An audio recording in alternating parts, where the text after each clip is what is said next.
Hello and welcome to the Preshift Podcast, the show featuring real restaurant people, real stories, and real advice to build high-performing teams. I'm DJ Costantino and I'll be your host. Today on the show, I'm joined by Margaret Pak. Hi, my name is Margaret Pak, chef and co-owner of Thattu in the Avondale neighborhood of Chicago. Margaret Pak is a chef-owner of Thattu, a restaurant that specializes in the Southwest Indian coastal cuisine of Kerala that opened in 2023 in Chicago's Avondale neighborhood after a successful pop-up run. As a pop-up, Margaret and her partner Vinod were James Beard Awards semifinalists in 2020 and made the New York Times list of America's best restaurants in 2023. On today's episode, we discuss how Pak fell in love with the cuisine of Kerala, going from ketchup sales to line cook, and from successful pop-up to an award-winning brick-and-mortar restaurant. We also dive into their service model, transparent menu pricing, and work with Ray's High Road restaurants. Just a reminder, if you enjoy the show, please be sure to follow us and sign up for our newsletter, Food Runner, to get all the latest episodes and so much more. Margaret, thank you for joining us today. Thanks for having me on the podcast. Yeah, absolutely. So to kick it off, I really want to learn a little bit more about Thattu, the restaurant, and how you got started. I know, it was kind of a later career switch for you and Vinod, your partner. And I'm just curious, what brought you to the restaurant industry? Sure. Well, first of all, I joined the industry very late in life. It wasn't until 2015, after working in corporate for a good 12 dozen years, 2015, I got fired from my last desk job. And that whole time, for the 30 plus years of my life up until that point, I'd always been an expert eater, loved food. But 2015 was like my big pause of what am I doing with my life? And by way of a spicy ketchup, I dived into the food industry. I first started working in food sales, actually, in a self-made sales job for about 2 years. And through that job, I realized I love spicy condiments, but I also absolutely love a very particular cuisine that I married into. I did marry my now husband, business partner in all things Vinod in, 19 years ago. So this is 2005. And from 2005 onwards, I fell hard in love with cuisine from Kerala. And that was the first seed, tasting all of this beautiful cuisine. I could talk about it like it's coconut rich, rice rich. It's not the lentils, butter chicken, naan that I thought I knew and loved, which I also do. Saag paneer, also still love that.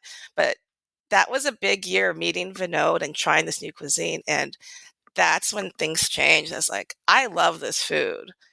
To be honest, it wasn't until after I worked in food sales and started meeting more chefs for a couple of years and just like getting into the whole supply chain of like, wait, there is no representation of this cuisine, and meeting these great folks. It's like, I want to cook and get into the kitchen.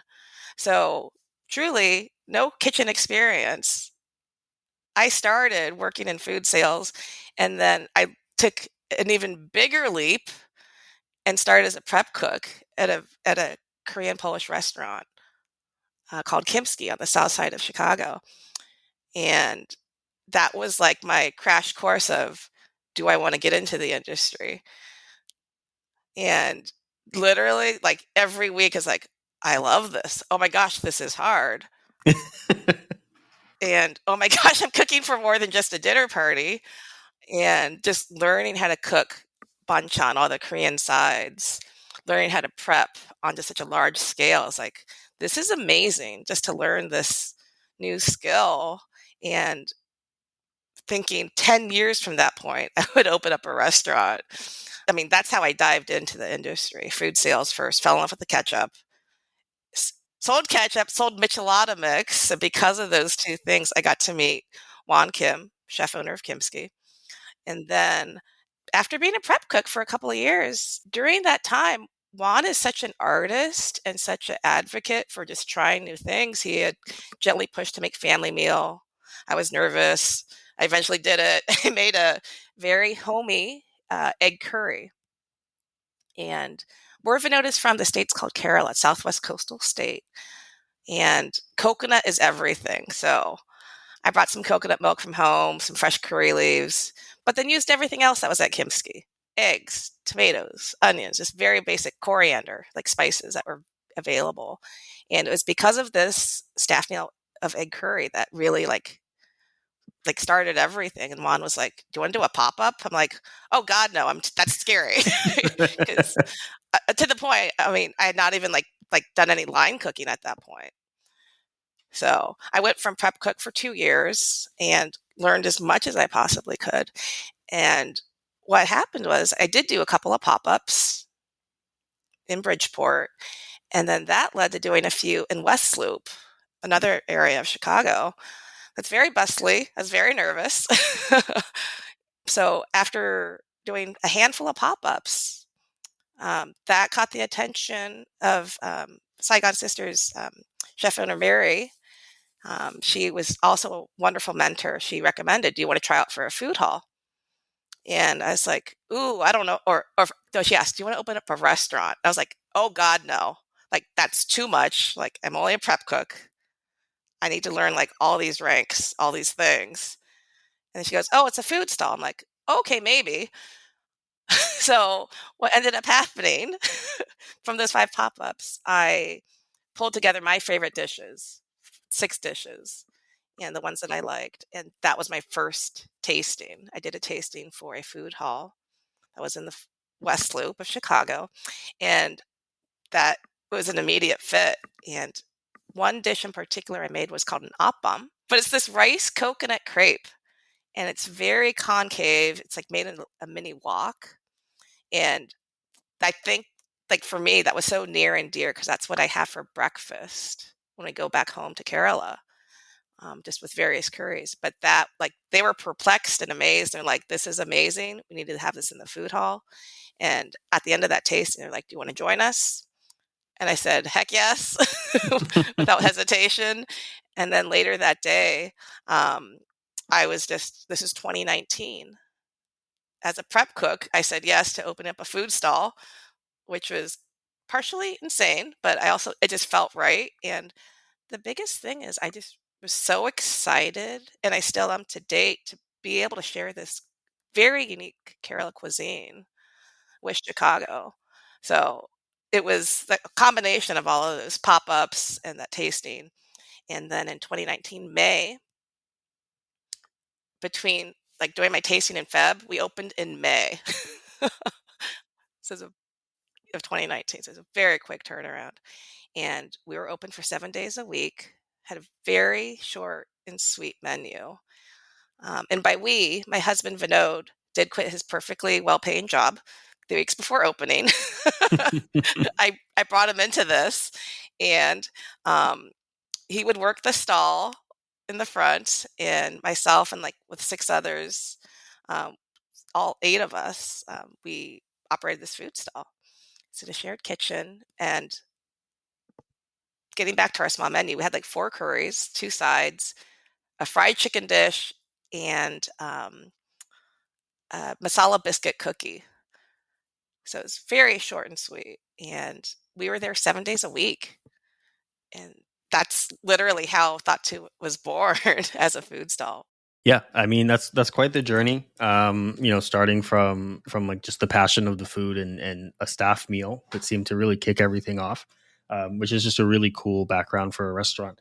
Before we get into the business, I am curious about Kerala in a little bit. When was the first time you traveled there, and how often do you go back there now? So the first time I went to Kerala is when Vinod and I got married in 2005.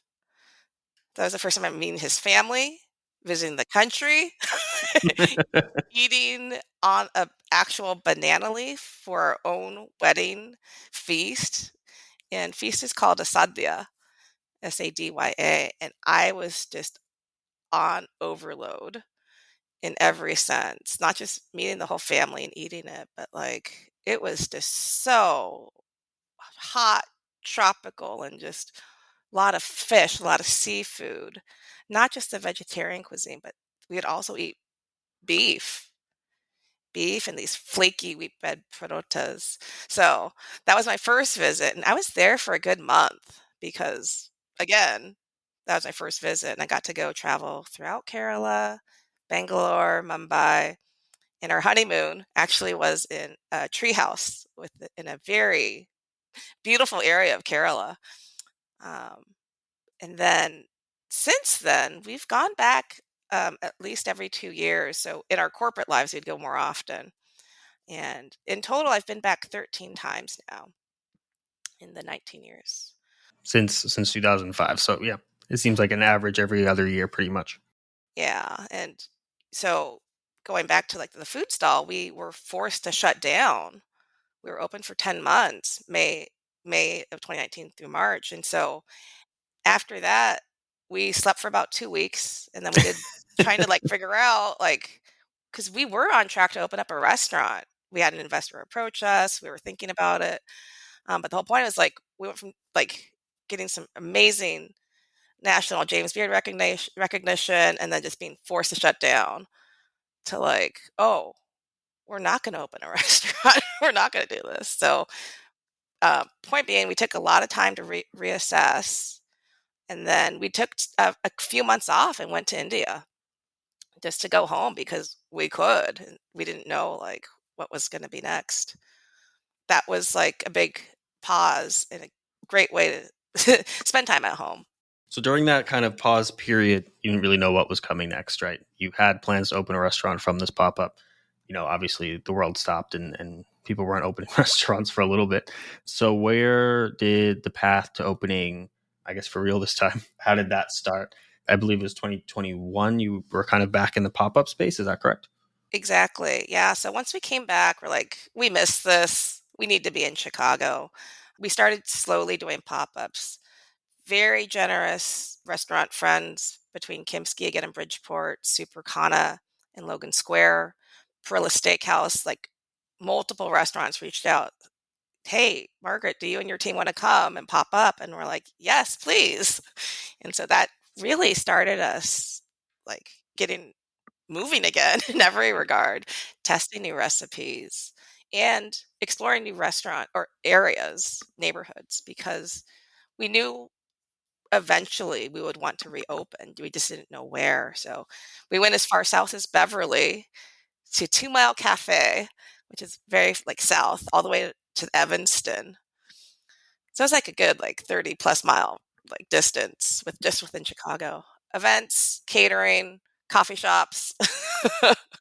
And through that, we found a spot. We were referred to a place called Guild Row for a dinner supper club. And one of our pop-ups at a Supercana, we did a Onam Sadhya takeout to go. And it's a huge vegetarian feast where each person gets like 20 different sides. Okay. In the middle of pandemic, we packaged this along with 2 banana leaves. Okay. Oh my gosh, packaging overload, but it was just like the best. It's like the major holiday in Kerala. So it's like we really wanted to do this. And this was in 2021. Doing that takeout pop-up of all of these vegetarian sides, that led to creating a Sadhya zine. And that was just a passion project that we did with a talented food writer. Her name is Maggie Hennessy. She had reached out, and I thought, cookbook is too big and scary. 20-page zine, absolutely my speed. And after coming back from Kerala, I was like, I really do need and want to document all these recipes that were just like off the cuff. Like I just did it for the pop-up. Right. Because of one time. So we also, after that pop-up, created a zine. And through self-publishing Everyday Sadhya, our first zine, we self-funded that and published that. And that was like literally what kickstarted our self-funding movement and to keep us busy during pandemic. And through that, we were able to increase like our range to find our future restaurant space. Yeah, that's awesome. It seems like it was really just like one of those just like made to be kind of things in terms of the experience and, doing the pop up and, oh, we have this space and, it's Definitely a cool story. I'm curious about the restaurant and that transition from the pop up.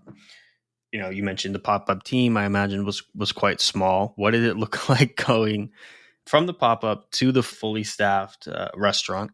And I guess also curious, like, what did you learn in the pop up experience that you wanted to bring or not bring to the full on restaurant? Well, first, I mean, our team was everything during like pandemic. When it was like just catering, that was just Vinod and I. But when we started doing events, that's when Cindy, she was with us in 2019. She came back and she was with us throughout the whole journey from 2019 onwards. And then slowly other members just started coming back. But in terms of the concept, that was kind of the hard part because I wanted to do like this huge laundry list of things for lunch and dinner. But the reality was like, this is our first restaurant. We don't want to do too much. We want to stick to our ethos of sticking to like having a short and sweet menu and doing it well. So what we decided was, well, from our pop-ups, we absolutely learned a lot of both just how to execute dishes. In other words, like don't fry everything to order, like do a lot of pre-frying to then fry upon service, and just testing out a lot of different dishes of what we enjoyed making more than others. The holdup was, though, it was mostly pick up. No one's dining in.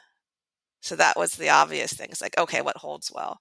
So I think that was like from a menu standpoint, the obvious but important changes that we made. I think aside from like the menu updates, but just learning how to adjust to different like kitchen equipment. So I do want to dive into, and this is all great. I mean, I love hearing the stories, and you're a great storyteller. I am curious a little bit more about the business itself and the way you guys have your menu structure or prices structured and staffing. And I know you guys do no tips, no service charge, kind of this all inclusive price. So if you could just break that down a little bit for me, how you came to those decisions, why you wanted to run your restaurant this way from being an employer standpoint. Sure. So first and foremost, we do not have tips or a service charge, and in fact, we have a sign that says so right when you walk in, and then in parentheses, but we can't do anything about taxes. Okay. Um, and I will say, on many fronts, from our pop-up times, it was very cringy when we were doing takeout and once people could dine in, like ringing them up and then giving them the screen and being like, "Oh, you can also tip." And like, I didn't like that. And it was an interesting time. But what I would say is that it became evident to us that we didn't want to do that. And background, my husband and business partner in all things, Vinod, he was a CPA and also in his last job was an auditor.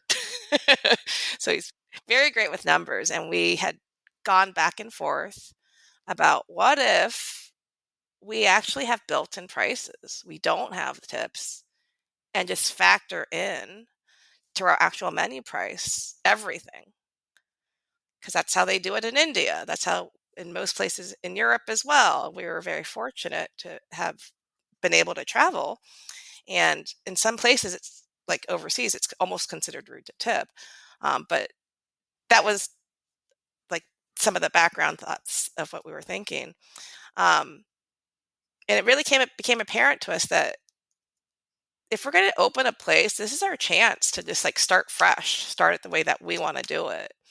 Um, we literally put our savings and a very significant city grant into the building and creation of our restaurant. So we're very fortunate that we didn't have to worry about investors. It was more like, if we're going to do this, A, we need to do the research and be very truly calculated about that. So again, with Vinod's background, we did go through our very short and sweet menu, did all of our food cost, and went through that. And then he built in like, what would a quote 20% look like on that. And at the end of the day, we figured out our pricing, worked that out.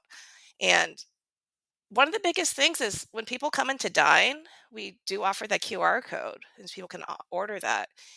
And for us, we just want to be fully transparent to the customer of like, you literally see what you are ordering. Like there's nothing's hiding. The only thing hiding is the tax amount. And maybe it's different because you're buying alcohol. That's it. So there's that part. And then the other part, just in terms of having fair pay between our entire team, both in the kitchen and in the front, we do something different where we have a base rate plus a revenue share. So that's because we're not taking tips.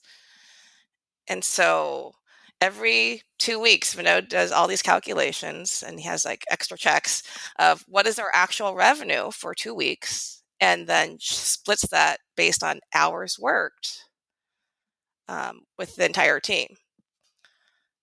It does require some extra work, and he has all of his worksheets and checks too, because things, and that's revenue, both food, alcohol, events, catering, like offsites where possible, like where it makes sense, so that it's for everybody. So that's like how the pay structure is, and that was just really important for us to be equitable. And I'm going to say, like, at first for hiring in the front, that was a little like different for some of our servers to understand. It's like, oh, so wait, what's the tip? Like, what's the pay at the end of the day? But what was also important to us is that their wage would not change week to week. So like if we're having a bad week or a really good week, like we want to guarantee a steady pay. And in the front, I mean, we've been very fortunate that our turnover has been very low. Like one went back to school and another like went to a different restaurant. I mean, that naturally happens, but we've been now open for 15 months, which is wild to say. And I will add that before we were opened, as part of that research, not just all the calculations, but we did reach out to Raise High Roads and One Fair Wage. We did, like, after some research and learning from Jason Hamill, Lula Cafe, Zoe Shore, Split Rail, just researching the restaurants where we recognized and liked what they were doing, that led us to those organizations where they worked with. And so that was really helpful, just to truly talk to other restaurateurs, get their perspective, and Honey Butter Fried Chicken as well.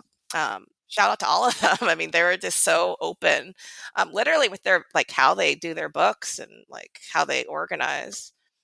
And I think just from an overall standpoint from our small business, it's really important that we have an open book policy. So as Vinod does do the financials every quarter, like we literally open it up, he does the analysis, shares it with the entire team. Some of it's a little information overload, but again, we wanted to like literally know what our whole team to know. Where is this money coming from? What are we selling? Like, yes, we're selling all these things, but where is that going? Is the revenue split, is that equal, or is it dependent on role, front of house and back of house? How does that work out? A great question, because traditionally, or historically, I should say, the front would get more, but that's not us. We truly want to make it as equal as possible. So I will say kitchen hours are much higher than what's in front. So as a result, the bases are respectfully different. And this revenue share, it goes back to the fact that we wanted to be a consistent wage, and we also provide incremental, like we recognize as people progress, we give that raise on their base pay. But the revenue share, that's where it's split truly based on the number of hours. Okay. So it's a flat percent based on hours. And then any sort of, someone goes from server to a shift leader or captain, however you do it, their base wage will increase, or with merit or seniority or things like that. Exactly. But it's truly like hours-based. Aerospace, awesome. I'm curious, do people still try and tip diners? I'm curious that the diners, the diner, like how they respond to it. Do you get pushback? Do people still say like, I want to leave a tip? How has it gone over with the guests? So I will say going into it, I was nervous. Finode was like, of course we're going to be nervous. People will figure it out. And as a percentage, our customers have been amazing. I would say 95%. They're like, what do you mean you don't take tips? And when we say it's already baked, and they're like, that's amazing. But we still, and they do say, but we still want to leave a tip. We're like, you don't need to. Just come back again, bring a friend. At the beginning, people just did not listen. They would still put cash down. But I will say that we're attracting the customers that we want. Like they'll keep coming back. What we do with the cash that the people that don't listen to us, we do keep that. And we took a poll with our team and asked, like, how do you want to spend this? Do you want caffeine? Do you want food? I mean, we do buy a lot of caffeine, but we do save that for like our team outings. I'm curious too. You mentioned, I think it was in an interview, an article, another podcast, that you noticed there was like a tension between people. I think this was in the food hall, like the tipping screen and like the person on the other side of the counter, and that like on the tablet. Is that something that kind of factored in as well to your decision through those experiences? Absolutely, both from the food hall and through our pop-up time as well, of just like that awkward pause. And in addition, like some people just wouldn't tip. Right, And I guess that's the point. We don't expect anybody to tip now. right, which is good. 'Cause yeah, we just don't want there to be that extra pressure. Yeah, absolutely.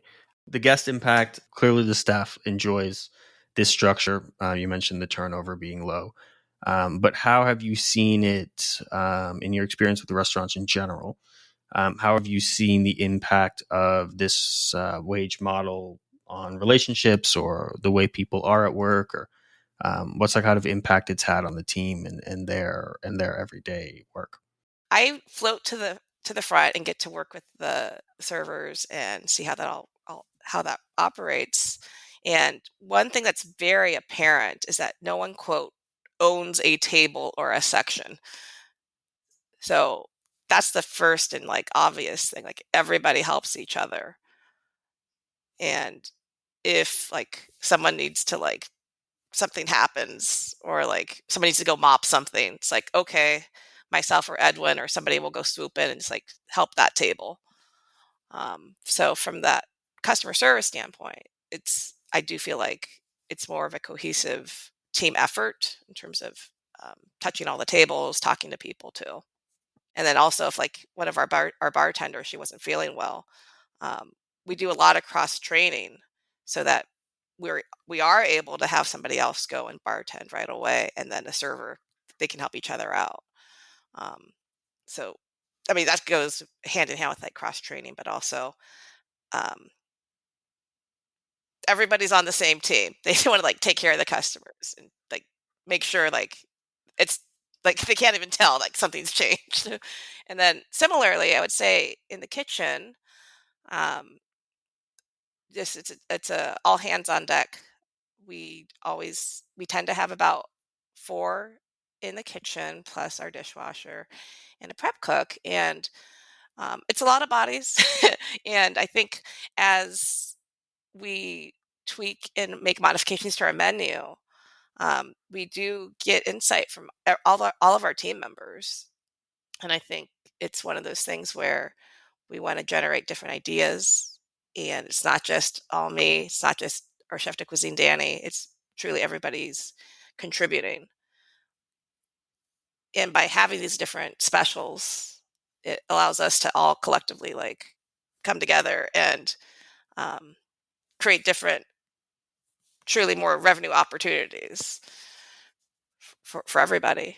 We just had a soft shell crab. It was in season, so that was a really fun um, dish that Danny created, and that went back to like one of the very first dishes that Vinod had made like 21 years ago, which is really pretty amazing. So sorry, I'm getting back to the food, but I guess to the point, to the point that um, having it more of a collaborative effort and an opportunity for different uh, menu items come up as well. Awesome. So it just seems like what it really does is, one of the, or it provides more room for creativity. You're not like in the, working hard and kind of, have room for thinking outside of the box, or, you're just surviving and getting through the day. But it just allows for more of that time for people to focus on their own development, or, like you said, creating specials and just being creative and pushing the envelope rather than trying to just get through and get through the day to day.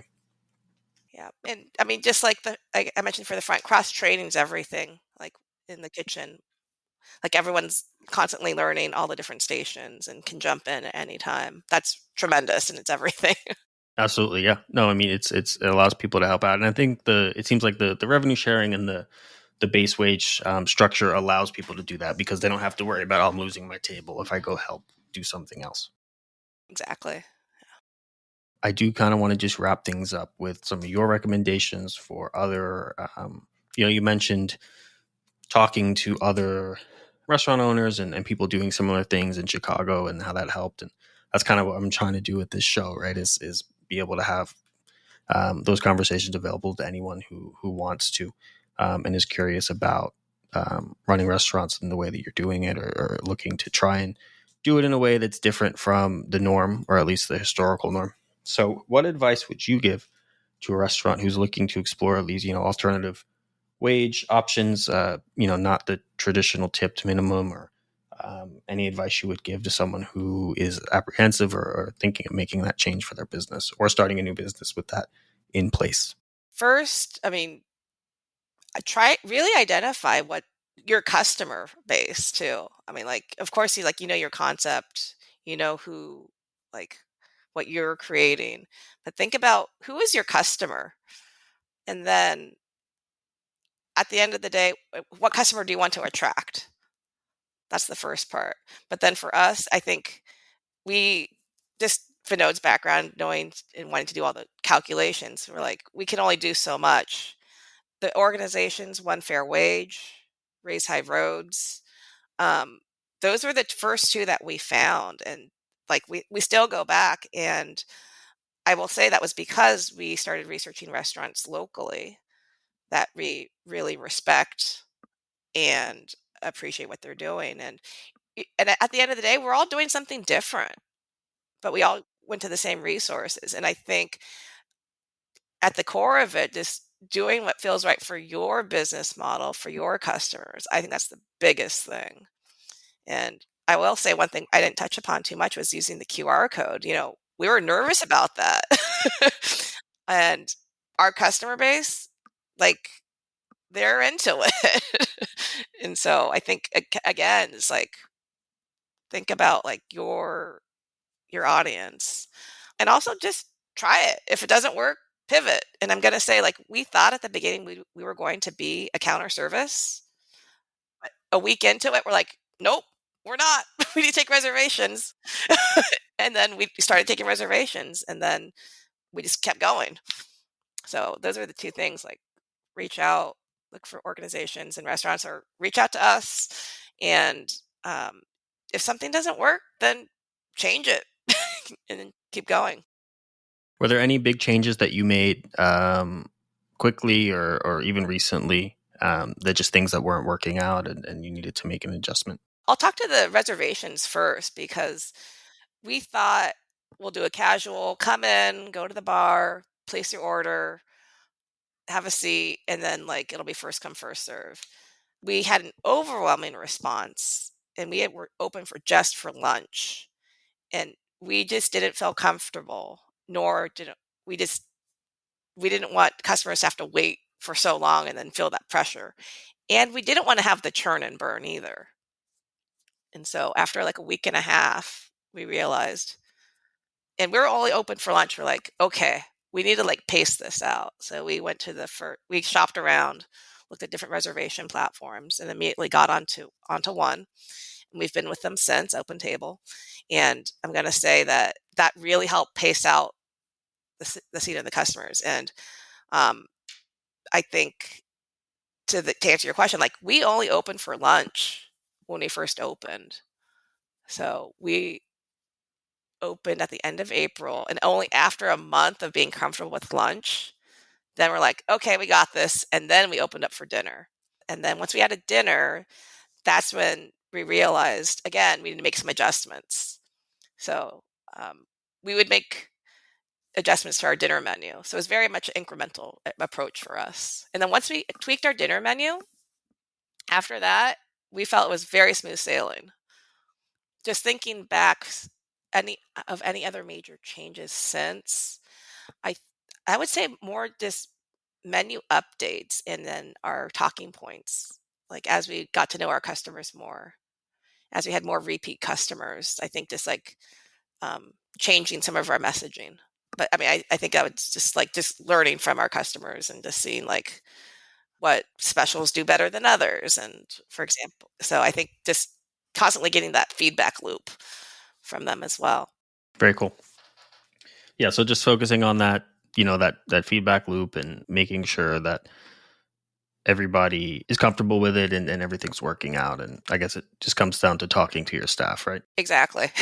Yes. And so I Cool. think that's, and bless our staff. Like we're so grateful and we're so like, we have an amazing team all around, and our 15 months, like none of it would be possible without all of them.